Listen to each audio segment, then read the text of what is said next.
Well, hello, everybody. Good evening. I'm so glad that you are here. Welcome to another free masterclass Facebook Live. So welcome, everyone. We are going to get started in just a few moments. I want to make sure that folks have a chance to join. And I am in literally awe on how many people have expressed interest in this free masterclass. We're going to be talking all things hand lettering with royal icing. So if you've ever struggled with writing on cookies with royal icing, you've come to the right place. So just so you know, if you're not already a member of my private Facebook group called Cookie Decorating Hobby to Business 101, I do encourage you to join. My name is Annette Conrad, and I'm the owner and lead creative for Edible Impressions. And sitting beside me is my sister Sylvia, who has also been part of the business for many, many years, and she's one of my most seasoned decorators. And we're here to share with you some tips and tricks about icing and also writing on cookies, okay? So please join the Facebook group if you have, let's say, a side gig, or maybe you were decorating cookies and you're thinking, wow, I think I have something here, and you maybe want to see how you can turn that passion into profits. Please join me. I have 24 years of event planning experience. I have 17 years of decorating, and those two worlds collided. And now I have a nationwide profitable business and is essentially my livelihood for the family. And yes, we are women-owned, family-run. So I'm not going to go on another moment without saying thank you to my family. Because without my family, I could not do what I do. So thank you so much. We're talking about my husband, who's my operations director. My two sons are very involved, Devin and Ryan. So thank you both. Love you both. And my mom behind the scenes, our mom. Yes. Why don't you go ahead and tell how our mom helps? She actually cuts ribbons, puts tags on bags, and can spend hours doing it and not getting bored. So we love her for that. Yes, she is amazing. So, and then other people in the family, my nieces, I've had nephews help me, my sister Nancy. And I also have a dear friend, Jasmine, who's really become a friend over the years. She's been with me over 3 years now. And so she really has become part of the family at this point. So anyway, we welcome you to our bake shop. This is the lower level of the bakery. Our production space is upstairs. So we are located just north of downtown Milwaukee, Wisconsin. So just kind of give you an idea of where we're coming from. And I always say we're a small space, but we have a pretty big operation and we have a nationwide reach. So anyway, I welcome you to join the group. And you're going to find not only this masterclass there, this will be available for replay, but I have a series of lives that I have put on in the last couple of months. I've only started the group a couple of months ago, so we're really excited to share with you our knowledge and expertise that we have learned. I know from starting a business and starting a hobby going into a business, there are lots of moving parts. And honestly, I'm here to help you kind of fast track that. So if you would like some assistance, please just reach out to me. So what do we do here at Edible Impressions? We create meaningful and memorable custom designed cookies for really any personal and professional celebration. So and I have just one little baby sample here of a little baby ones I'm going to demonstrate writing on here. But we really exclusively use royal icing. So I know there are a lot of folks out there that use glaze. They may use buttercream. There's a lot of, sometimes they call them Frankenstein icings. Have you ever heard of that? No, Frankenstein? Yeah. I haven't heard of that. I've never tried it, but it's out there, believe me. But I think my love and true passion is the royal icing. What do you think? Yeah, and royal icing, I like it, especially if you put a little bit of, the corn syrup? the corn syrup, and then it doesn't get as hard as straight royal icing, because regular royal icing can get very hard and crunchy. Right. So- Yeah, that corn syrup is really nice. It softens that bite, and it actually Right. makes it a little shiny too, especially Right. when you put it in the dehydrator. And you're probably going, a dehydrator? We'll come back to that later.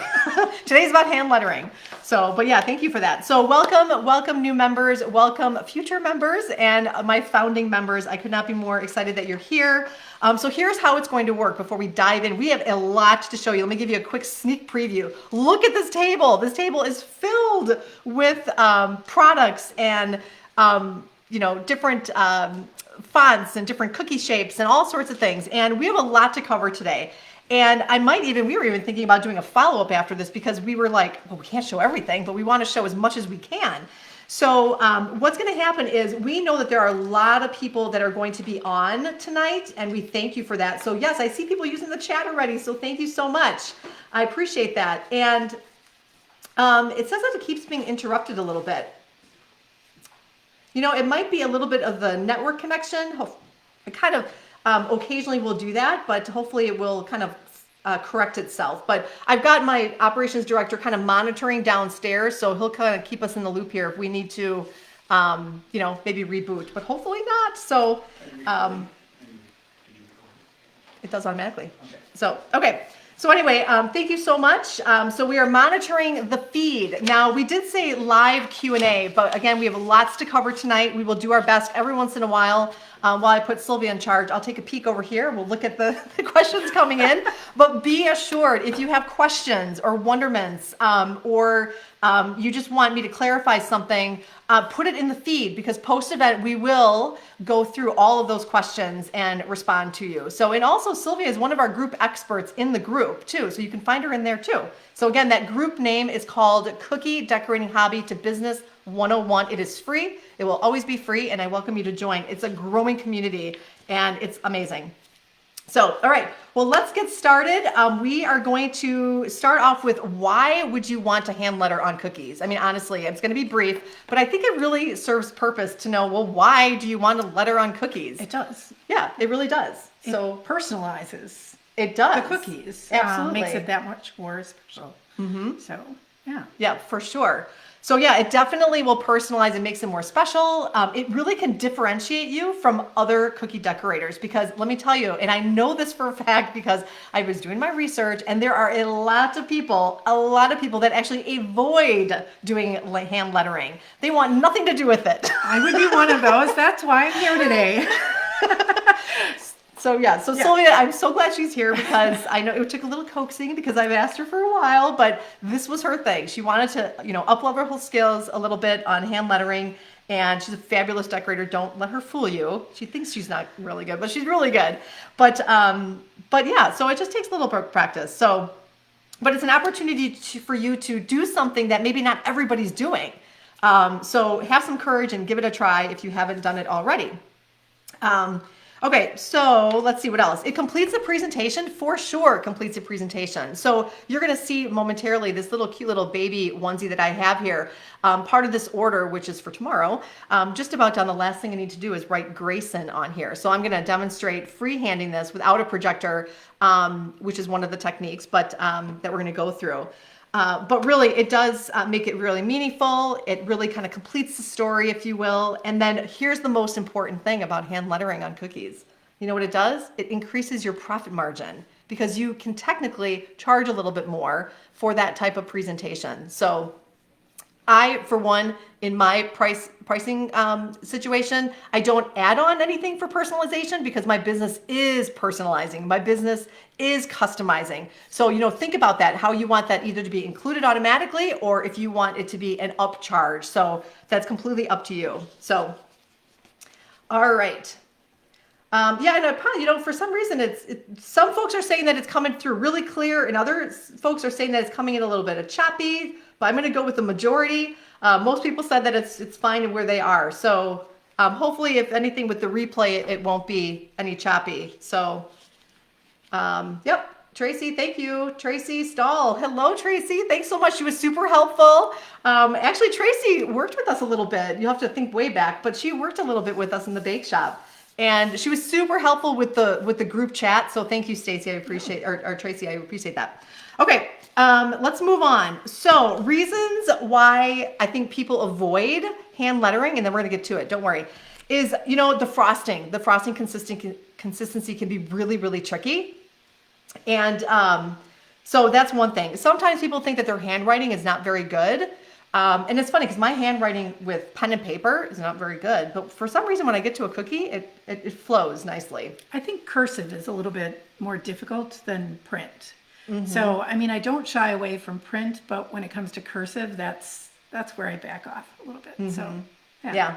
And it takes practice, and it's a bit of muscle memory. We're going to talk about that. As you'll see, I'll demonstrate 2 cookies I have here that I'm going to freeform, but understand that I can freeform those because I've had a little bit of practice. We're talking thousands of cookies. So when you do something over and over and over, you get that muscle memory, and you get that confidence, and you get that really good feeling in of that bag in your hand. You kind of know that pressure pushing. So, and then, lack of a steady hand. I know that is a complaint for folks because they might feel really shaky. So there are techniques that we'll talk about that can help you on steadying your hand.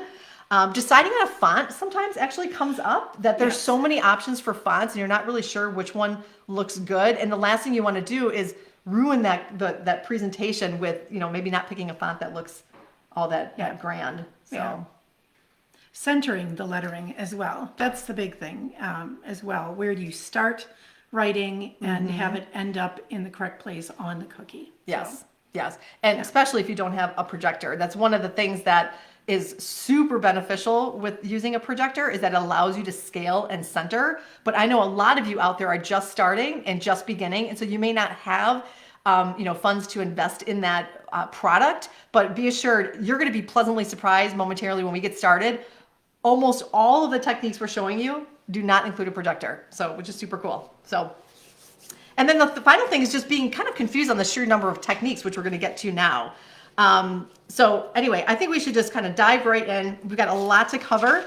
Forgive me, I do have a couple of notes here because I used to do events coordination, and I'm a very detailed person, so I have to keep myself on track, especially with Sylvia being here. Sometimes she kicks me when I'm going on and on and on. But we have fun together. Oh my gosh, we've been decorating for so long. We were just talking today that we got to get out there and do in-person events again. So we're really looking forward to it. Yeah, a lot of fun. Yeah, we've had. What was the most people we had in one of our classes? I don't know. 30? Yeah, no, more. Do you remember the Mequon Pavilion was Mequon Pavilion. Belcher, we did that Belcher was almost 100 people. Oh, that's right. So yeah, we do quite a few, quite a big groups. We haven't done it in so long. I know, but remember pre-pandemic. So yeah. All right, well, we're going to get started. I'm going to switch over to our tabletop view. Again, we'll do our best to kind of keep an eye out on the chat. I am just in awe on how many people are chiming in here. So thank you so much. This is wonderful. And let's get going. Okay, so tabletop view. Here we go. Okay, so first off, I'm going to just show you a couple of samples here real quick. So the first one technique that I'm going to demonstrate here is the freeform. And I just want to show you that, as we just talked about, it takes a little bit of muscle memory. And I'm going to do this, but we're going to get into the frosting. So don't worry, we will be talking through frosting consistencies, because I know that is a #1 challenge for everybody. But I just want to start off with a little freeform demonstration, and then we'll get into talking about frosting, okay? All right. So, for those of you that are really, really, really new to decorating cookies, a couple things real quick. We are using tipless decorating bags, and boy, we could do a whole free masterclass just on decorating bags and tips. But these are really nice. There's a single seam on here. They're very pliable. The only negative with these is that you can only go bigger, you can't go smaller. So you want to be very careful about not trimming too much off at the beginning, and try to get a feel for how big that hole is going to be. I like to push against the seam because then it makes a nice round tip. And I'm just going to grab myself a piece of parchment so my workspace stays a little clean. You should see when we work upstairs together. Woo, it's like a tornado went through the Right. Okay, so what I'm going to do is just go over here and just make sure there's no air bubbles in that bag right there. I have a fairly large hole. It's probably like the size of a #2. And the reason is because I have this shape here. This is a custom shape we made here at Edible Impressions. I don't know if anyone wants to guess in the comments what shape this is or what word or words I'm going to write on here. But this is for one of our clients. It's going to go in a gift tin with a couple of their logos and a couple spring flowers. But I'm going to go ahead and I'll start writing it, but just chime out in the comments and see if you can figure out what I'm doing here. But look how I'm holding the bag. The frosting's in the palm of my hands and my fingers are where I'm applying pressure. What you don't want to do is have that bag above your thumb, because you might end up bursting the clip or the tape if you have tape on there. So you really want to get a nice smooth push of the bag. I think you also have better control when you have a little less frosting in the bag.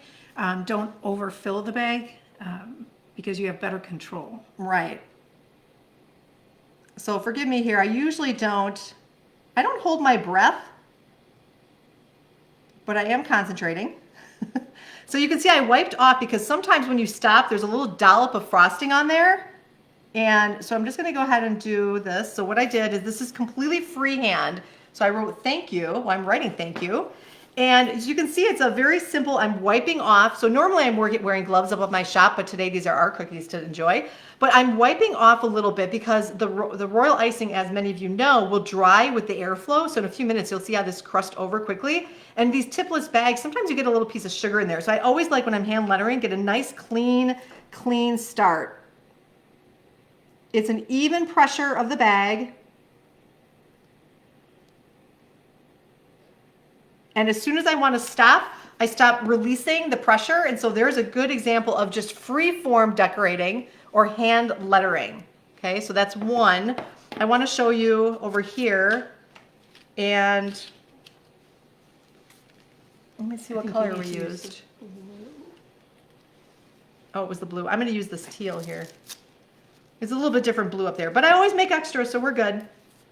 Oh, and what I see someone ask, what consistency is this? And we're going to talk about that right after. It's what I like to call a hybrid. And I'm going to show you, we've got 4 frosting containers here. So we are going to show you 4 different consistencies. We're going to show you super thick that you would use for roses, like really textured little decals, if you will. Right. We're going to show you flooding.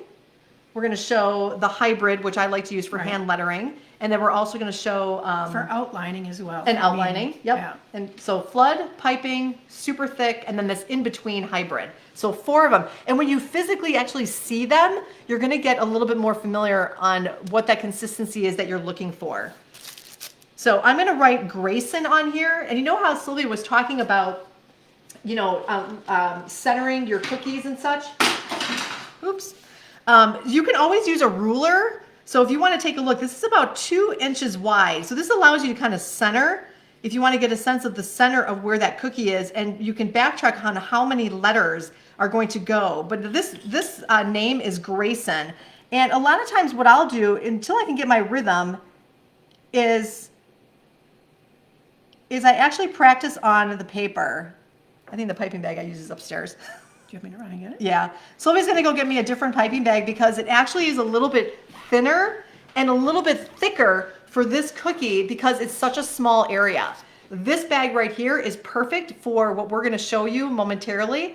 You know, icing on a larger cookie, but because this is a little bit delicate and a little bit small, I actually left that other bag upstairs. She's going to go grab that for me. So just one moment. I'll just take a quick look and see what questions there are. Let me switch back over here. We'll try to keep these in screen view for you. And normally when I do my lives and I'm solo, it's a little bit closer together, a little bit closer view, but bear with us here. So now I have my piping bag. It's actually blue. It's a little bit thicker frosting, but that's going to be good for what we're doing later. And it's a little bit smaller tip too. So I just kind of get my rhythm going a little bit, and then I go to the cookie. So I'm just going to write Grayson on the bottom here. Again, I'm just showing you after a good amount of practice, you know, you will be able to at some point be able to decorate and not rely on a projector. So you can see Grayson in a really kind of fun little font. Okay. So I will say from my standpoint, I work part-time and I work in nursing. So I'm on a computer all day. So Annette can practice by just doing once and then going right to the cookies. For me, my fingers are used to typing for 8 hours. And so I practice with the bag a little bit more until I can get the gist of how I want the motion to go. So for me, it takes a little bit more because I'm not doing it as often. Mm-hmm. Okay, I think we're on to our next technique, if you will. And the next technique is going to be, we want to show you a sample of stenciling with frosting. And this is where I'm going to bring the frosting over. So I'm going to bring Bring over a sample cookie also. Yeah. So just to give you a visual, so Sylvia's going to hold up the cookie that was stenciled. So we wrote stencil on there. And this is the Wonder Woman symbol, if you will. And so what that entails is, I dropped my stencil maker on the floor here. So I'm sure many of you cookie decorators have, you either purchase or you make, we actually make our own stencils with a Cricut machine.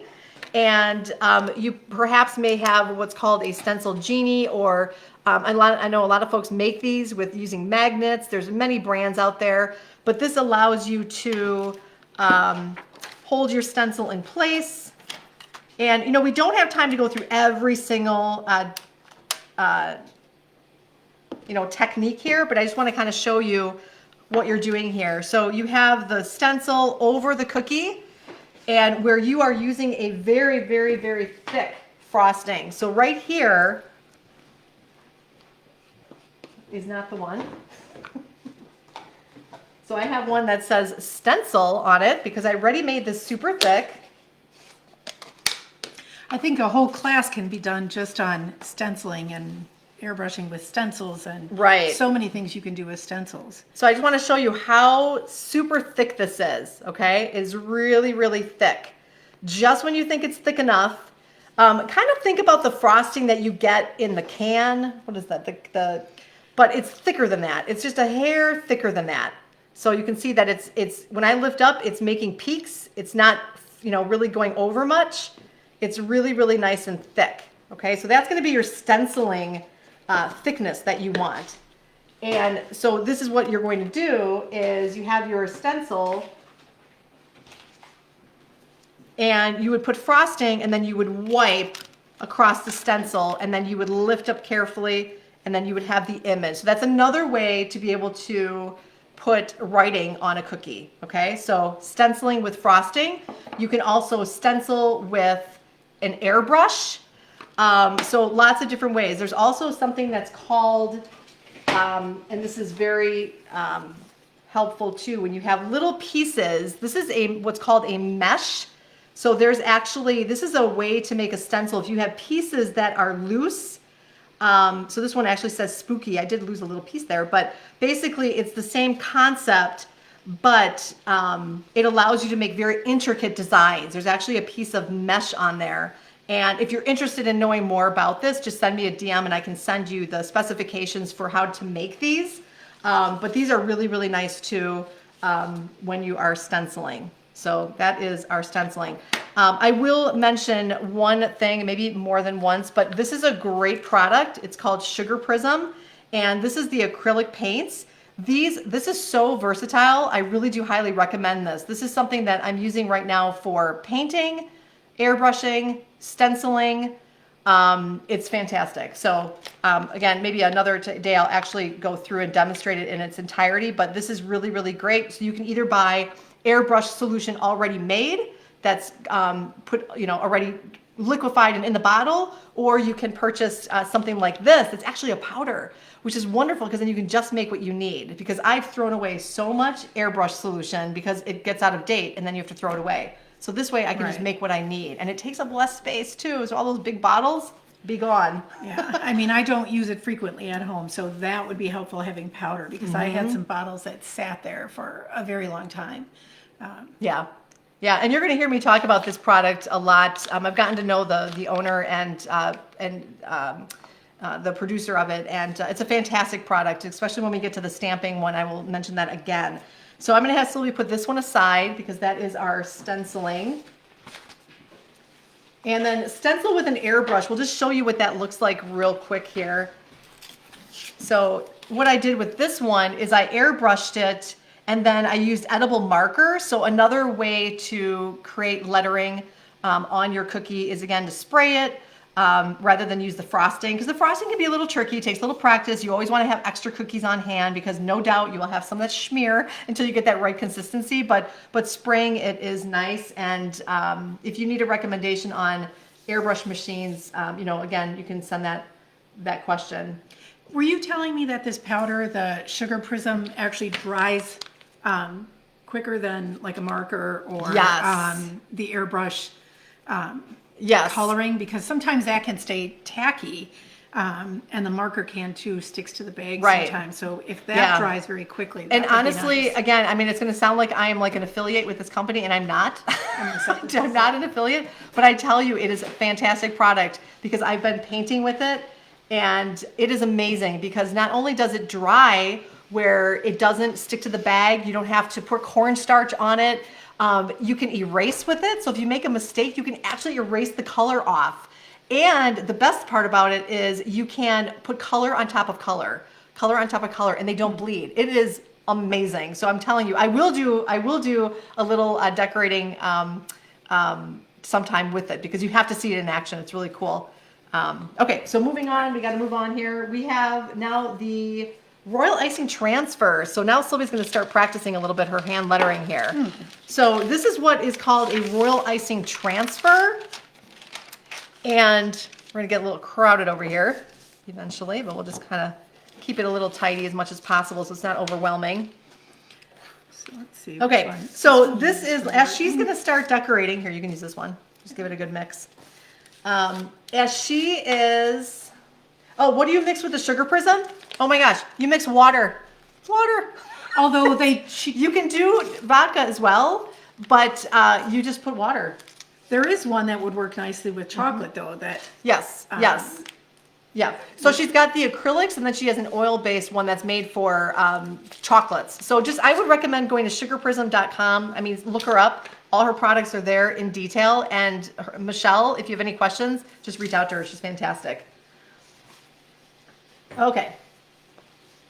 So yeah, it is actually water. It's really cool. You don't have to use, especially like that Everclear. Ugh, that stuff's nasty. So the water is wonderful. Okay, so getting on to Royal Icing Transfers. This is a great way, and while Sylvia's doing that, I'm going to demonstrate how you can make your letters or numbers in advance on parchment or on wax paper. You want to let them dry, and you can then, once they're completely dry, you can adhere them right to your cookie. So this is a really nice technique. And see, what you want to do is make some extras, especially because some of the more fragile shapes can break. But once you get them on the cookie, they really are quite firm and very reliable. So this is a great way, is let's say you want to, curve that text. So I'm going to show you here. Now, to adhere it to the cookie, what you can do is, they make edible glue, but honestly, you just need to use a little bit of frosting. So let me get my O here. So this is kind of the concept of a royal icing transfer. So I'm literally going to go ahead and just glue those right on there. Okay. So I'm just glancing over, and someone says, when piping letters, does it matter where the seam of the bag is, like the top or the bottom? No, it really doesn't matter. At least in my experience, it doesn't matter. But what you want to do is, before you start, push against the seam. When you push against the seam, you get a nice round tip. But whether it's on the top or the bottom, I see no difference. right. So when I first cut it, or before even, the Yes. seam right now is up on top, and I'll go like this and flatten it out. Flatten it out. And it gives you a much more circular, A nice opening. round tip there. Yep, absolutely. So now you can see, so while she's creating, you can see her creating in the background there. I'm going to go ahead and take a little bit of frosting and just kind of demonstrate. You just put a little bit of frosting. I won't go through all of these because we've got lots to go through still, but that's essentially what you do, is you glue on each letter, and you can see it's a little bit raised up off the cookie. So that's royal icing transfers, and it's so much fun. And in fact, this little guy here was a royal icing transfer that I made for these little baby cookies. I made these well in advance, and I actually had a few left over, and I thought, oh, let's jazz this up a little bit. So we used the extras from a previous order and added them to this one, which is going to be super cute, and a nice little surprise to the gal that ordered these, because she's not expecting that. And I know that's just going to give her great delight when she sees a little something extra on there. Now, I'm not sure we talked about it, but we're talking about tipless bags, but you can use a bag that's got a tip. A size 1.5, I think, tip works the best. Right. I like the tipless because sometimes when you use a metal tip, you can get, whether it's a little hard piece and it'll start squiggling out of the bag. Very frustrating. So I find that it's easier with a tipless bag because you can always clear it with your finger and pull it, which you can't really do with the metal one. Right. Okay, while she's doing that, I'm going to switch over here and show you the difference between, back to the icing. It's really important to really get a good handle on the icing. And so I want to show you, just to get a visual. So if you remember, I showed you the stencil frosting and how thick that was. I mean, really, it's thick. That's not going anywhere. This right here is what, again, I call is the hybrid. Couple things to note here. This was settling a little bit. You can see a little dark water on the bottom there. So I'm just going to give it a nice little mix. Now notice I'm not whisking. I'm folding my frosting. You always want to just be very gentle, not to incorporate too much air into your frosting. And right now I'm looking at this frosting, and what Sylvia has in her hand is actually perfect. This right now, do you see how it's falling? It's kind of making a little bit of a ribbon, but you know what? You don't see the ribbon staying very long. It's really kind of falling into itself. You're losing that texture. You don't want to go too thick, but this is calling for just a little bit of more powdered sugar. You want it to kind of fall, and then you want it to go ribboning back and forth a little bit.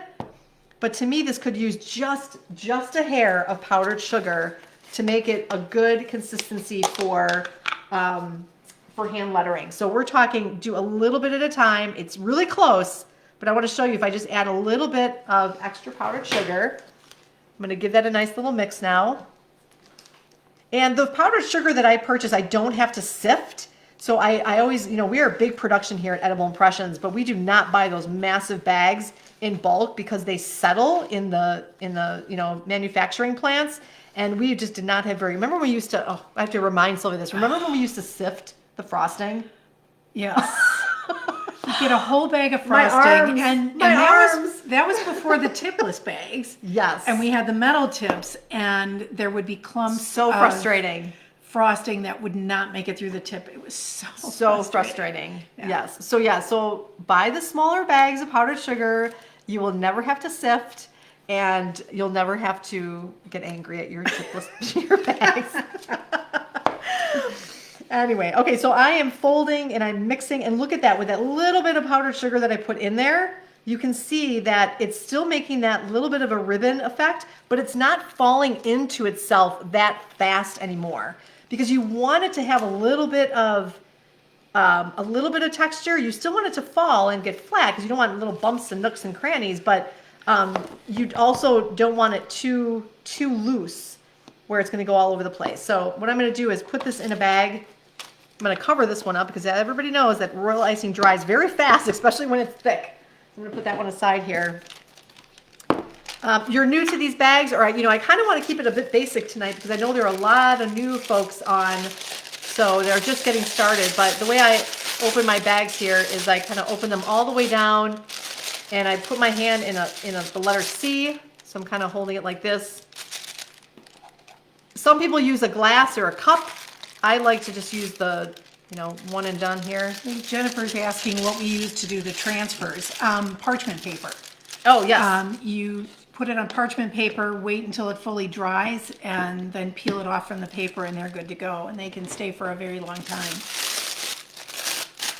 Oh, and I should mention, you're probably wondering, well, where did I get this from? Please save yourself some money.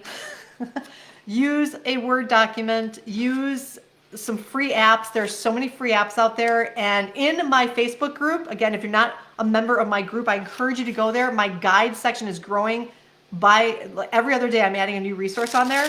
And there are a lot of free apps. And there's so many free opportunities for pictures or images and fonts too. So we'll talk about that a little later. But I basically created this in a Word document. I changed the size. I made it bold. I picked a font that I really liked, printed it out, and now I can use this. Like Sylvia said, I have some parchment paper here. I like parchment because they come off very easily. Wax paper works really well too. But you just have to kind of practice with that one a little bit. See which is your preferred. Some people use like those plastic sleeves a binder sleeve. Sometimes And people actually, use that. I don't know if you can see with this. I was working on some. The A and the N are fairly flat, and those have a better chance of breaking. Yeah. So with the O and the U, I made it a little more puffier so that when it dries, it's got a little more substance to it, Right. and less of a chance of breaking. Right. Okay, I'm going to show you guys this really cool product. If you haven't seen this, baby, watch this. So I've got my icing bag, and give me a thumbs up if you have this, or kind of give me some sign. Have you ever seen this little guy? Watch this. So I took my bag, I twisted the end. Oh my gosh, it's like magic. I'm sorry, we get excited at the like simplest things, but I discovered this a couple of years back. This is like, I love this After thing. thousands of bags Thousands of frosting bags, being because put together. part of our business Yeah. is cookie decorating kits, and in each kit, and we do hundreds, sometimes thousands of kits at a time, and I'm not exaggerating. And there's 3 frosting bags per kit, so you can imagine how many bags that is. But did I not get smart this last holiday season? We had a huge order, and it was gingerbread kits, and there were 4 colors in it. But Oh, instead that's of right. putting it in bags, I talked to my client. So here's a little golden nugget for you, then we'll move on. A little golden nugget. Rather than creating, because it would have been 12,000 bags. I think it was going to be Correct. 12,000 It was gonna be bags. And I'm 12,000 like, what? bags. 12,000 bags? So what we did is we bought little cups.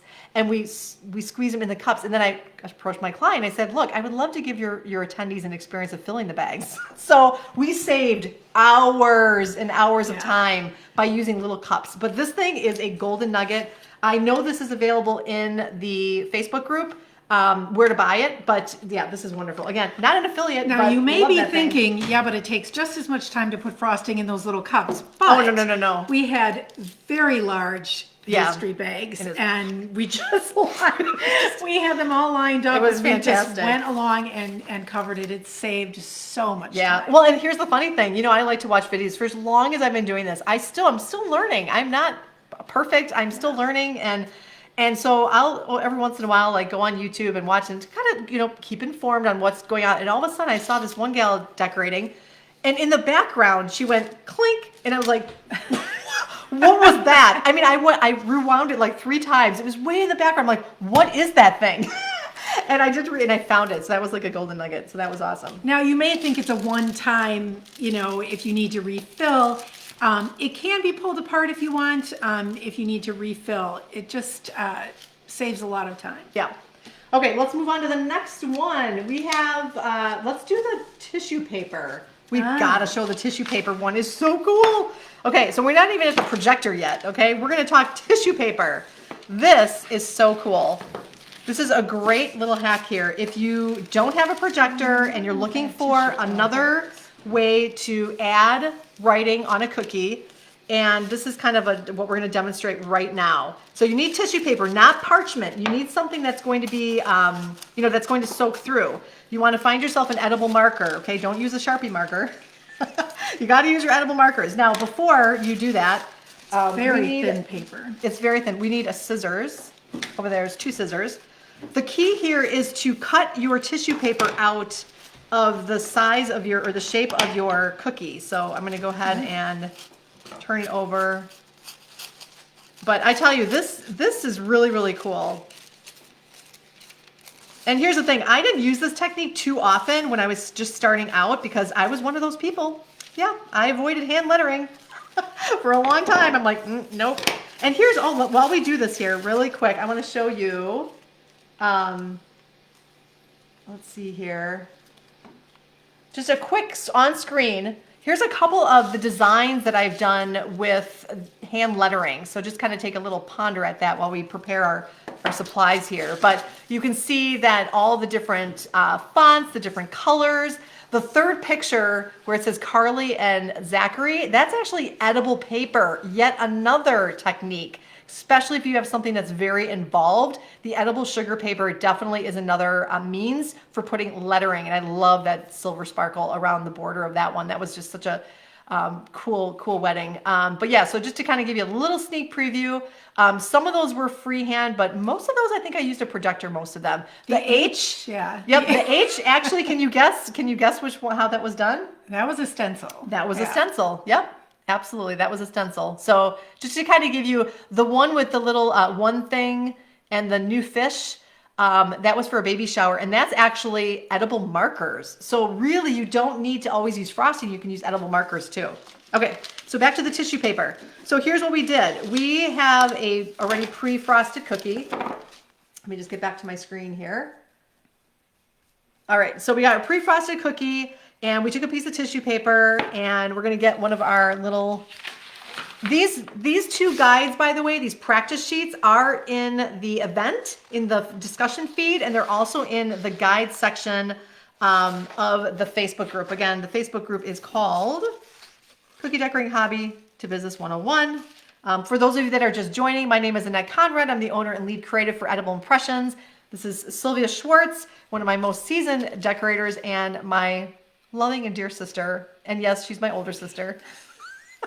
And what does she say after I say that? I was waiting for you to say that. And what do you say? Older but wiser. Older but wiser. There you go. Not when it comes to lettering, though. I'm willing to give her that. She's much better at lettering than I am. All right. So what I'm going to do here is I'm going to, she's already ahead of me. Look at that. Overachiever over there. I'm going to go, which one did you pick? I picked this one. Oh, okay. So we're going to each pick a different font here. I'm going to pick this one up here. And what we're doing is we are actually tracing. And you could use a fine tip. You really don't have to go too thick because all you want to do is have that marker seep through that tissue paper. Oh, it's okay. So think, and I'm going to do it right on top of each other. So again, this is an edible marker. You just want to get a sense of where that lettering is going to be, like that. And then you come to the cookie. And what's great about this is you don't have to mirror the image, okay? Because what's going to happen now is I'm going to go over and it's going to seep through and give you a guide basically on where to do your hand lettering. I feel like we're on a race, Sylvia. Are we racing? We say we're not, but we're always competing. We're always competing. Now watch the magic. Ready? Ready? Bam. Wow, look at that. Cool. Isn't that cool? So a really easy way to, and now we're not done yet, okay? So we're not done yet because what we're gonna do is we're gonna take that icing bag, so whichever icing bag you wanna use, this one, or this if one you might wanna, be a little bit I'm thinking this one, let's use thin. this one. So she's gonna demonstrate how to trim that bag again, finding the seam. So there's the seam. I'm going to push it down so that it's flattened. And I normally start very small, test it on parchment to see how wide of a line it's going to make. So I may cut it more than once, but that's me. So I barely made a cut, and I think this is thinner, and that's why it's coming out quite easily. Right, right. Okay, so just a couple quick questions before I ice this cookie here. Someone's asking, does the icing stay soft in those containers? Yes, it does. Keep your frosting in an airtight container. And, you know, royal icing does not need to be refrigerated, but we do sometimes chill it. I recommend in the freezer if you're not going to use the icing right away. It just avoids the separation from that water being settling. But we go through frosting so quickly that we don't even have time to put it in the freezer. It's just we're constantly making it and using it. So, but yeah, just, you know, just make sure that it's covered. I'm not a big fan of covering it with saran wrap because then what happens is when it dries, you get all those pieces, the clumped of dried, and that can be really frustrating because then that will get in your bag. So keep those containers nice and clean. And you don't need to like airtight it. If it's in this container right here, that's fine. There's a little bit of air in there, but that's not going to be enough air to dry out that frosting. It'll stay all moist that whole time in there. So the other thing to say about keeping your frosting is when it's in a tipless bag, you can push the frosting down, fold it over, and set it down, and you don't have drying on the tip. And then when you go to use it again, you can just mix your frosting and then pull it out, and you're ready to go again. Yeah. Much better than it took me a while to get used to these. I mean, when I discovered these a long time ago, I kind of resisted. I was like, I don't know about those tipless bags, and then it was just practice. It was just practice. Well, you also have to be careful which one you buy because there are some that you make sure it says tipless. Because there are some that have a bigger seam, and those do not write well, and you won't get a fine line from it. Right. Okay, so now I'm going to go ahead and write on this cookie. So again, hand lettering. You know, I'm following, it's really a lot of pressure piping is what it's called. And the trick really is, touching down and then picking up and letting that frosting fall. And it's okay to stop and, stop frequently. You don't have to, do the whole letter, the whole word all at once. And of course, for this one, I'm going to try to do a little thicker because I do want to cover up the edible marker. It's the one thing you need to watch out for is you want to be able to cover up that marker. So a very thin. My haste. So that'll kind of give you an idea that you can use that tissue paper. Yeah, and it is tissue paper, so you just want to always make sure whatever products you're using are food serve safe. So just always look on the package. So here's an example. I'm willing to show when mine isn't exact as good as yours, but when she said make sure you're doing a thicker line, if you look, and I'll try and turn it around. So I did a thin line, but you can kind of see on the edge, you can see the black that was transferred because I didn't use a thick enough hole for the frosting. So I'll do one more here. And as you practice, you will get a little faster. And for me, when I'm hand lettering, speed is one thing because, then you'll get a little bit more straighter lines. So it just takes a little bit of practice and just kind of trust yourself that you're always looking ahead. You're always looking ahead. And then as soon as you start to get to the end is where you want to lift back that pressure. Okay. All right. Moving right along. So that was the tissue paper technique. That was kind of cool. And I think you mentioned, and also with freehand, and that would be the question, where do you stop? Like there is some, I saw you do the thank you, and you did it all in one kind of straight motion, but depending on the font, you may want to do one letter and then come in and they'll connect, but it's easier to do it that way. Yeah, and in fact, this right here, this would be a good one where you could stop at each letter and connect them. I mean, really any of them you could stop and do that. Yeah, it just takes practice. And this other practice sheet, you're probably wondering, well, these aren't letters. Look at this hot mess here. But this is a really, really good exercise to familiarize yourself with the amount of pressure you need. So you're kind of piping and you're filling. You're doing thicker lines, thinner lines. You're going in a circle. If you can master making a circle, you can hand letter. So practice those circles, and so this is a really good practice sheet. Yes, it's not lettering, but if you master these, then your hand lettering will definitely improve. So the question is, does the tissue paper stay underneath the icing? No. Well, yes. No. No. No. So what you're doing is you're taking your edible marker. Once you've traced it, what happens is there's edible marker that is seeping through the tissue so that when you trace it again, what's happening is some of that edible ink is going on the cookie. So it's the marker, the tissue, and the ink is seeping through. So hopefully that helps you. All right. Oh, and somebody just asked what my favorite brand of edible markers. I don't know that I really have a favorite. I'm still searching for the best edible markers, but the Wilton Food Writer ones are not bad. They actually do work pretty well. But most recently, talking with my new friend Michelle from Sugar Prism. Just adore her. We've never met, but I think we're kind of like, we're going to meet one day. So, Michelle, if you're watching this, one day we are going to meet. But anyway, we were talking recently about these brush pens. These are fantastic. They come in all different sizes, and I really want to start using these because here's the deal. You can refill these. And, yeah, hello, you can refill them with Sugar Prism. So, and what would you use it for? Oh my gosh. Painting design. You can paint if you get the super fine ones. And in fact, so it comes in different. Yeah, it comes in different sizes.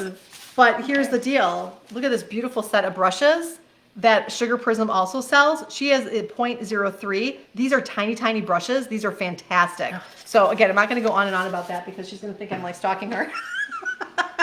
But anyway, that is a good thing to use for painting lettering. I'm telling you, these are really nice because if I added up how many markers I've bought over the years, I could fill a small swimming pool, a small kid's swimming pool. I've bought that many markers over the years because they dry out. But I think what I've heard is you can actually maybe take the back off and soak them, but I like to keep things very sterile. I mean, they and do very sell neat and ones that clean. you can put your own color in that comes empty and you fill it. Yeah, yeah. But, okay, so that is that one. So I hope you're finding a great value in this. You know, like I said, I've done several free master classes, and so I do encourage you all to take one more moment here just to say, join me my Facebook group. It's called Cookie Decorating Hobby to Business 101, and in there, under the events tab, there are several master classes. One time I was talking about the 5 ways to increase visibility in your business. I did another one on the 5 first steps to starting your business. And then most recently, a really good friend of ours, Dave Paulman from Paulman Design, who has already helped 2 of our cookiers come up with their logo, or he's in process with one, and one is going really well and almost complete, I believe. But he's also a group expert in the group. And so we did one all about brand design and creation. So I'm telling you, go watch them. I have to admit that when I created the events, they did not get a lot of views because I had created them under me personally. And I think I just wasn't public. But now I know where to create these events, as I can see with the thousands of people that expressed interest. I'm really excited about that. So again, genuinely just want to share my love and passion for all things decorated cookies. So yes. Oh, icing recipe. I saw that come up a couple of times. There are lots of recipes out there, but believe it or not, we like Wilton. I mean, we do like Wilton. Like Sylvia said earlier, we add a little bit of corn syrup. I like to enhance the vanilla flavor by adding some pure vanilla, not imitation. If you have any imitation, throw that stuff away. Not good. It's clear, which is wonderful. But even though, you know, pure vanilla, it has a brown tint to it, but you can always bring your color back to a white with adding some white color gel. Right. But I really do like the consistency. It never fails. Right. And do you want to tell them a little bit about how we make it? And there is a way to make the frosting, like using the paddle, not the whisk. Oh, yeah, yeah. I mean, she's made a lot of frosting, so she should know this. Sylvia, come on. It's early. Yeah, so, you can't use, you've got to use the flat paddle to make the frosting. Yeah. Not a whisk, or you will end up with very fluffy, high volume of frosting. Marshmallows. Marshmallow. The same with overbeating it as well. I mean, you follow the directions on the container. If you overbeat it, do you remember the one time you overbeat it? Oh, and it was overflowing. You know, usually the container, you know, we fill a big vat, and it was almost 1.5 times the amount. I walked away, came back a while later. Yeah. So just follow the directions on the container. But we really do love that brand. Yeah, it really is. It's been, and it's, you know, we've tried a couple other ones, and I won't mention the brands, but there was one where we thought, oh my gosh, this is a great deal. It's convenient. It's close by. Yeah. We made one batch and we threw the entire bucket away. It was horrible. And it wasn't a true meringue powder. It was an imposter. It was bad. Yeah, I can't remember what was in it, but it was not right. So we actually got rid of it because we're very, very, very particular about quality. So only fine ingredients here at Edible Impressions. So. Okay, one more clarification. Someone is confused on where the seam is on the bag when you squeeze the one ends. So let me show you a little bit more close here. Actually, maybe it would be better if I show you. You can see the shadow of it. Yeah, so here's the bag. Let me just kind of open it here.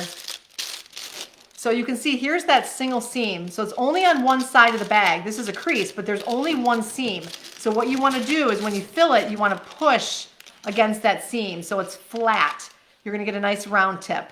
Okay. All right. We should keep going because we've got other things to share. We talked about brush markers. Really quickly, a couple other different ways that you can, we talked about the brush markers. You can cut out and trace. We don't have time to show you that right now, but you can literally, like, this is more for images, but you can cut out. It's a little bit more time consuming and trace it and then fill it. But I really do like the tissue paper. I think this is a lot faster. That's a lot faster. You could use a scribe. So if any of you don't know what a scribe is, it's kind of a glorified toothpick, but it has a very nice needlepoint end here. And much like if you ever carve pumpkins and you want to punch little holes or just tiny, tiny, tiny little markers for you, that's another way that you can mark your cookie to kind of give yourself a guide. So sometimes I'll just do that so that I know where my first letter is starting. I'll lay it over the cookie and just use my scribe to mark where my first letter is going to go, and then I know it'll end up in the right place. Right. Okay, let's show them the stamping one. I want to really show them the stamping one. It's pretty cool. Getting a shot. Okay, so stamping. Let's talk about stamping for a moment. Do I have my stamp here? Oh, I do. Okay, so here's the stamp that I used, a rubber stamp. And you want to make sure that if you purchase stamps that you use them exclusively for your cookies. So once you use edible, don't use them if you've used regular ink. But this was a stamp that I did. Now, what I did is I had a cookie that was frosted already, and I used edible paper. And the reason why I used edible paper to stamp on the cookie and then adhered it to the cookie was because when you try to stamp on a cookie that's been frosted, you can see, like, this is a perfect example. See how it's not totally flat? Any amount of unevenness on that cookie is going to be very, very difficult to stamp. So if you can, stamp on wafer paper, stamp on sugar paper, or just make sure your stamps are smaller. So if you want to do some small accent stamps, that's great. But something like this would never have come out this clean unless I stamped it on edible sugar paper. So, and that's one of the ways, another way, like here's another example of lettering on a cookie with edible sugar paper. And so that's another technique. We do this often for our corporate clients because a lot of times they want their brand on that cookie. So don't want to spend too much time on stamping, but again, you can use this product for stamping on cookies as well, which is the only awesome. added thing I would say is when you stamp, I mean, this is cut very close to the design. If you have too much of the rubber on the edges and you get coloring on it, you won't just get your design, you'll get the outline of the edges as well. So be careful where the coloring is going. Yeah. Okay, you see me trying to organize here, and it's kind of Yes, a losing it's battle. it's getting out of control. It's a losing battle. How many times can you use the tissue paper? That's a really good question. I mean, I think it's trial and error. I think once it starts to disintegrate a little bit, I would maybe a couple times. I mean, it's maybe a dozen. I would. It really depends on the tissue paper. I'm sure there's different thicknesses of tissue paper, Yeah, but I mean, this one's got good substance to yeah. it. So It's not I'm so guessing thin. maybe a dozen or so, but you'll know when it starts to break and get too moist and too wet. So just a little bit of trial and error. Yeah. So, all right, let's see. Somebody asked for the recipe. Yes, I do have the recipe in my Facebook group in one of the guides. I have a step-by-step on how to make the royal icing with pictures. So join the group. Again, it's called, I always get this, Cookie Decorating Hobby to Business 101. I know it's a long name, but it says what it is. So thank you for that. Okay, so let's see. Stamping, embossing. Basically, embossing is more or less if you're going to use fondant. So I'm not going to get into that too much because it kind of gets away from the hand lettering with royal icing. But there is another way to emboss on fondant, which puts lettering on your cookie. So And we just don't know that typically use fondant, and we don't use but you fondant, can. but you can. Yeah, I just don't like the taste of it. I don't either. I made a royal icing modeling clay, which was pretty yummy, but out of what? royal icing, yeah, Oh. of like powdered sugar, and you basically take a lot of the water out. Yeah. But I made a white chocolate modeling. ooh, It's delicious. that sounds really good. Cool. Not for cookies though. Not for cookies. That's my preference. Okay, so I want to also now just go back to the icing because I know that is a big challenge. So I'm going to put them all four together. I think it's really important just to take a little bit more time to show you the icing, just the differences. So we've got our hybrid, which is what we use for the lettering. We will in a moment. Now, as she's pulling that out, the one comment I would make is, and I'm sure Annette will agree with this, is if you think you've got the right consistency of the frosting and you start lettering or doing a design and you're thinking, oh, maybe this isn't the right consistency, stop. Yeah, stop. And work with the consistency before you get too far in the design and then regret having gone forward. Because when it's thin, it may look fine when you first put it on, but if it's too thin, it will settle and the lettering will widen, or if you're making a circle or whatever, it will spread a little bit if it's too thin. Right. Okay, so what I'm doing here is I'm just giving this a really quick little mix here, and we are going to demonstrate. I'm actually going to give one to Sylvia. If you want to grab a spoon. Yeah. I'm going to have Sylvia make the super, super thick frosting. This is thicker than stenciling. It's going to be thicker enough to make royal icing like flowers. I was just doing that. Rosettes on rosettes. So I just wanted to show you how really much thicker you need to go. So this is the good one for powdered sugar. Stenciling. Here's the powdered sugar. So she's adding powdered So I'm sugar. making it the thick Make it one. super thick. What I'm going to do is I have a bottled water here, a little bottled water, and I had one. This is my consistency. Here's my stenciling. This was the one that I used for the hand lettering. So again, it has a nice little ribbon. It kind of flattens out, but not right away. So this is a nice hybrid in between piping and flooding. And then what I'm going to do with this one is I'm going to add a bunch of water, not a bunch, but a little bit at a time, maybe a tablespoon or two at a time. And I just want to show you how I'm going to make flooding. So now I'm going to make a flooding consistency, and then you can see them all side by side. It's a folding process. As I hear Sylvia whipping over there, but she has to put a little oomph in it. Okay, I mean, it to gets give her a quite... break. To give her a little bit of a break, she does have to put a little muscle into it because the frosting gets really thick. It gets very thick, and you want it super thick. So yes, no, you don't want to whip it up. But... Julie just said she made. Oh wait, I got to go back to that marshmallow fondant. We have to make that sometime. That sounds really good. That sounds delicious. That sounds really good. Okay, so let me go back to my tabletop view here. So I'm working on flooding, and this is looking pretty good, but you see how, and I know a lot of people do the number, the counting thing. To me, it's a look and a feel, and I think, you just kind of get a feeling after a while. But, everybody has a little bit different preference. This to me is a really good flooding. So you can see what happens, like when I pick it up, and I let that dollop, there's no ribboning really happening at all, and it's falling right into it. You don't want it to be much looser than this, otherwise you're going to lose that nice puffiness. You're going to lose that nice puffiness that you get when you flood.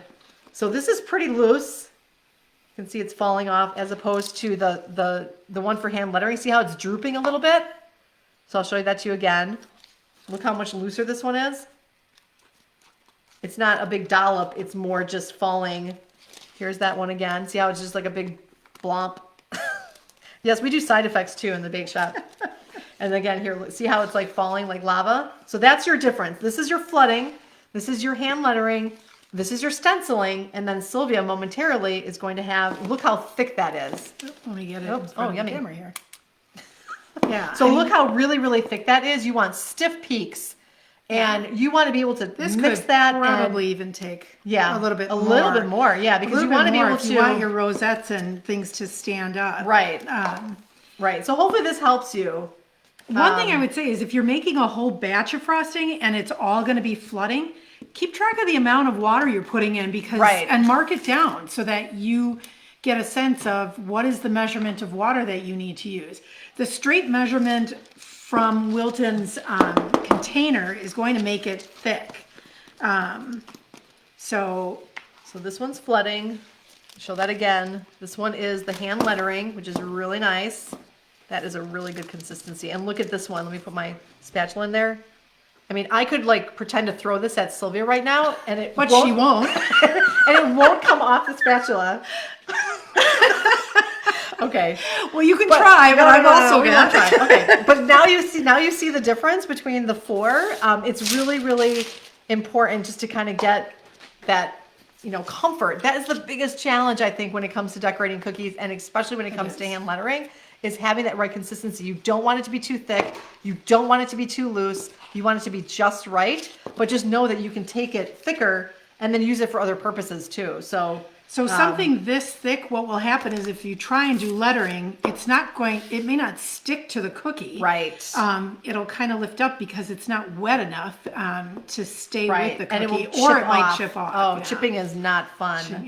Yeah. So when in doubt, if you are going to go a little looser than too thick, because it's very frustrating when you spend all that time and then when you go to bag them and then parts of the letters chip off. And it's happened to us. So again, practice, trial and error. So I'm going to cover these up because we want to be able to use this frosting.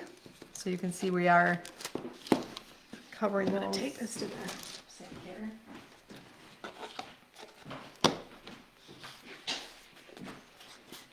Oh, do you want me to name them from thickest to thinnest? That's a really good idea. So from the thickest will be your, let's just call it rosettes or I guess accent, Any kind of royal icing accent. accents, if you will, like flowers. Like if you want to make flowers that have texture, that's going to be your thick, so super thick.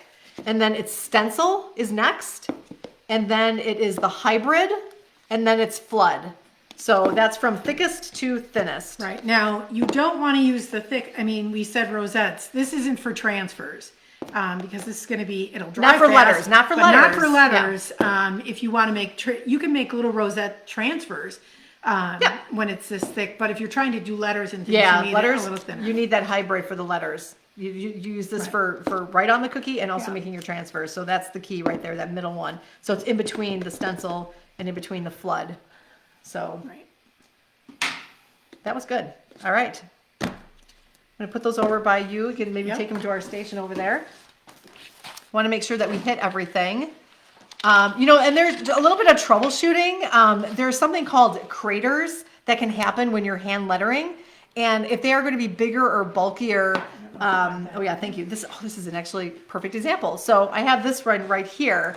And this one I was practicing. This is actually from the practice sheet. Right here, I used this font. And when I was doing it, after I did that, I'm like, I'm not a huge fan because you lose a little bit of the T in the H. But then I thought, how it would be really fun? I don't want to waste this. But I thought, well, if I take the edible marker and I could jazz this up a little bit. So I can just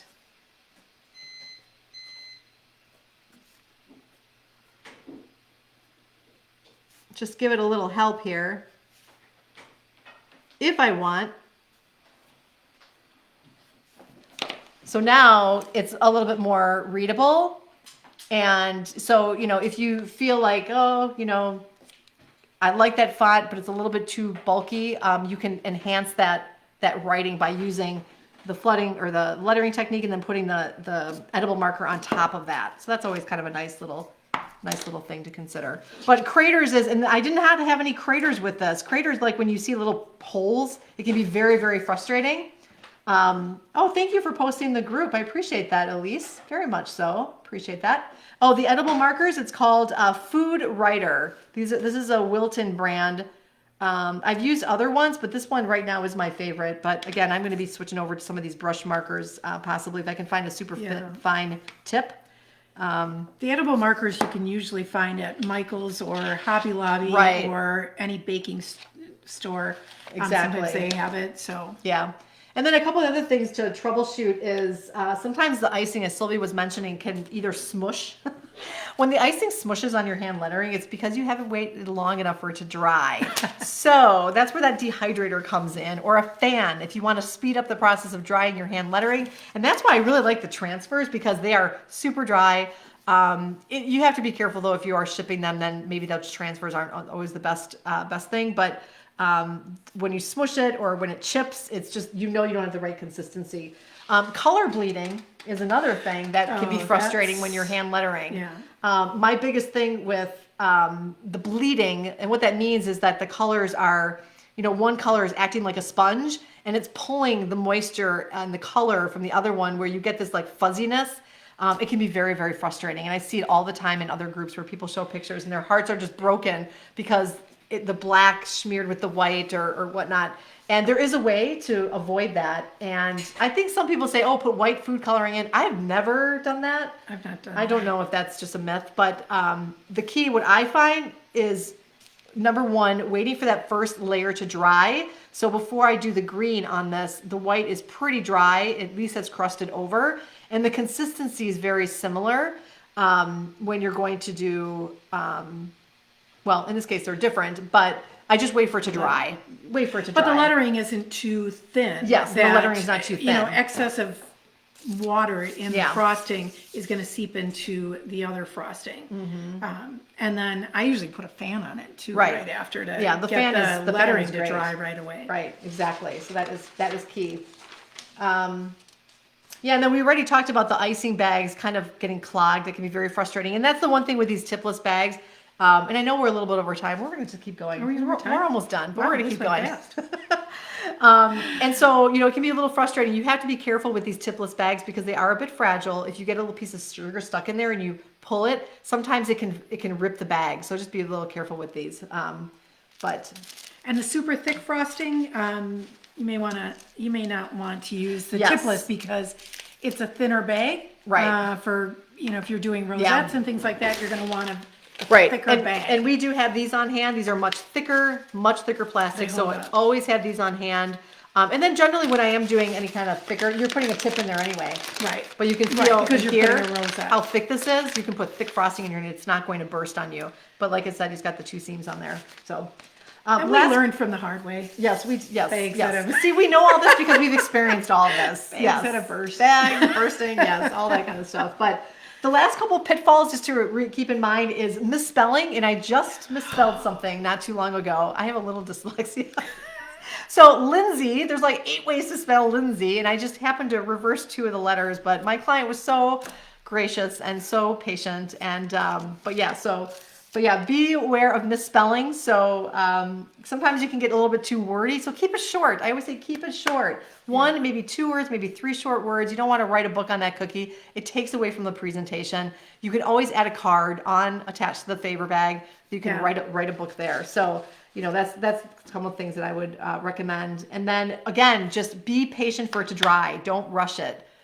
You just need to be patient. So. All right. Wow. That was a lot. It was a lot. So what do you think? Do you feel more confident? I think there was a lot. Yes. I think the main thing is practice. You can even get a piece of plastic. I think they sell like round practice. It's called Not a Cookie. Sheets. It's not a cookie. Not a cookie. And just practice on it. And, some of it is you tend to get muscle memory. Mm-hmm. The fact that Annette can do the thank you, she's done thousands. Yeah, thousands. By the time you get to that many. So I've told her I would practice. So that I don't have to do thousands. At some point, maybe I will do the thank yous. Wouldn't that be lovely? But yeah. All right. Well, I want to just say thank you so much. There were so many comments. I see a flurry of questions, and please be assured we will take time and answer all of your questions and provide you the information and the resources that you need to uplevel your skills with your hand lettering. So again, if you're really late joining, but my name is Annette Conrad. I'm the owner and lead creative and virtual instructor. I do online virtual teaching for companies, for personal celebrations, and my sister Sylvia Schwartz, who's my lead decorator and dear sister.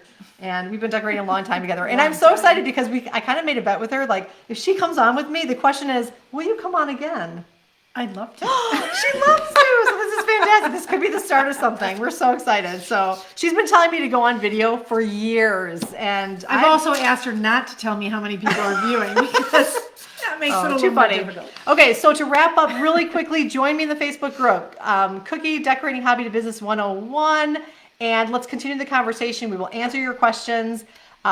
Friday is Rapid Fire Friday. So be in the group. Every Friday at 10 o'clock, I go on for 10 minutes. Sometimes 15. I ask her 5 questions in rapid fire format, and you can tell I talk fast.